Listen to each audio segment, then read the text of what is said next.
My husband recently, he'll kill me for saying this, but he recently whacked his head on a door, cabinet door I left open, and he walked into it. And you know, I was trying to be really cool about it and not let him know how worried I was, but I kept going back in and saying, "Are you okay?" You know, checking to see if he was awake when he was lying on the sofa, because I think you have to check consciousness with people, because people can just sort of go out on you when they seem otherwise fairly normal after a head injury. Absolutely. And let me just share with you some of the common physical and sensory changes. This is whether it's from someone from the war, whether it's an adult. These are things that we should just look for. Difficulty walking, trouble with balance, dizziness, poor muscle coordination, spasticity, weakness or paralysis. And these things just happen. Not that it's always going to happen, but it could be. Difficulty objects, to pick something up. That's a thing we have. You can't pick something up, and you say, well, what's wrong with my, because your fingers are numb or something.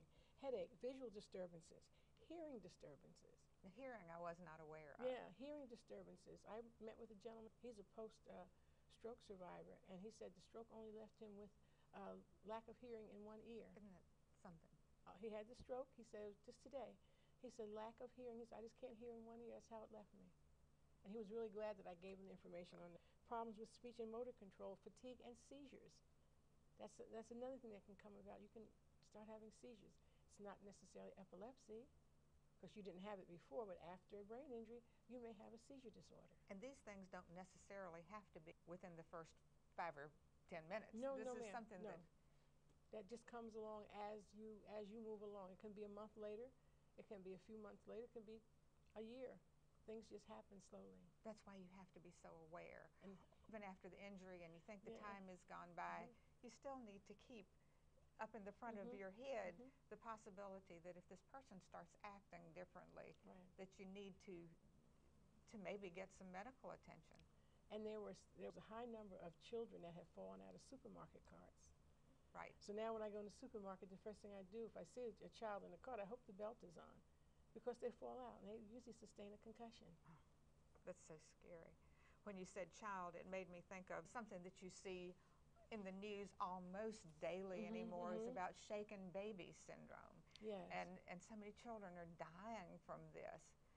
Can you tell us a little bit about what the physiology is with that kind of injury? Yes, well, the shaken baby syndrome, well, the main thing is never, ever, ever shake a baby.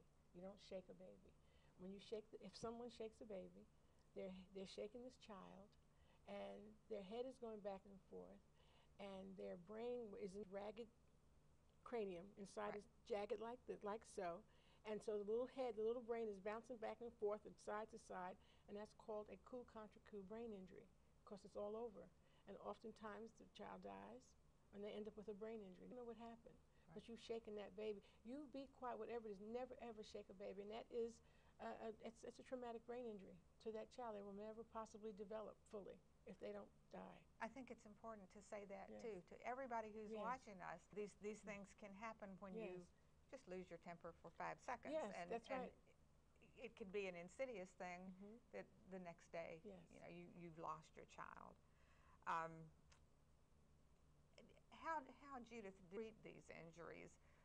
Like, if you've got a child who's been shaken, if you've got a child who's fallen off of a bicycle, when do you, what are the keys that say, take this child to the doctor now, or, you know, it's...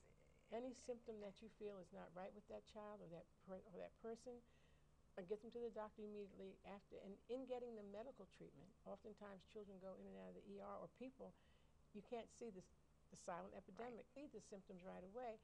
So if a person says, well, my son fell off of his bike and hit his head, he didn't have on a helmet, that would give the medical profession the signal to maybe call in a neurologist or a neuropsychologist.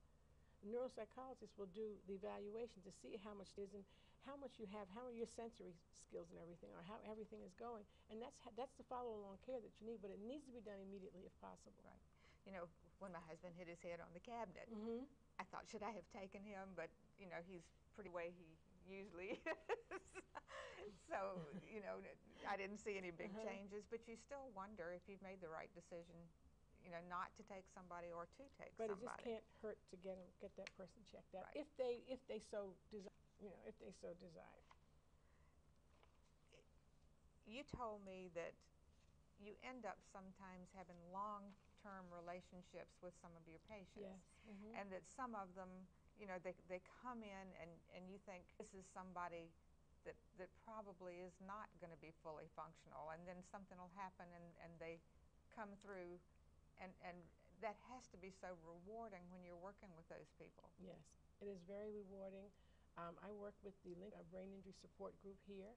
I work with the Farmville Southside Support Group, and I work with the Stroke Recovery Support Group here. And it's interesting, and it's wonderful talking with the survivors of all these tragedies. And there's one young lady in particular that I'm very close to. She was a high school student here, and she was in a driver ed car with her instructor. And on one of the roads here, a utility truck coming towards them went over the line, ran over the car, came right towards them, ran over the car, and damaged her with the brain injury, gave her a severe brain injury. Now she's working, she's going to school, and she's driving. Oh, that's wonderful. We were at a meeting recently, and she drove her mother to Richmond. I said, it's wonderful. And that gives me chills. Yeah, it gives me chills, too. She's doing very well, and she has a boyfriend. That's so wonderful. She's doing very well. So there is a possibility when you have these severe head injuries to return to life as you've known it. We've got about minutes, and I'm just going to leave this to you and let you say anything else that you'd like to say about what you do. Okay. The Brain Injury Association of Virginia is here to support everyone. And we have a lot of good support services. We have a toll-free hotline for everyone. We have one major fundraiser every year. That's the golf tournament that comes up in October. That's our only fundraiser, our major fundraiser. And anything, if you want to join the Brain Injury Association of Virginia, you can call me at 50525-4515 so that you can become a part of this excellent effort to help all of our loved ones that may sustain a brain injury. Thank you so much. And people can call you at that Yes. with their own questions. Yes, should any they questions. have a question. And if there's something we can't do, we work with the Center for Independent Living. Persons need all kinds of services, and we don't turn anyone away. Well, Judith, I really think this has been such an informative show. I wish we had more time. Thank you so much. Because I know you have so much more information that you could share with us. That's why I have notes on, so I didn't want to miss anything. I'm glad you brought your notes. Thank you again for being my guest. If anyone has anything they'd like to, any comments about this show, please email us at lynchburglivenow@aol.com. Thank you so much for being with us this evening. We still have some really interesting shows coming up in the future. Thank you so much. Have a good evening. Good night.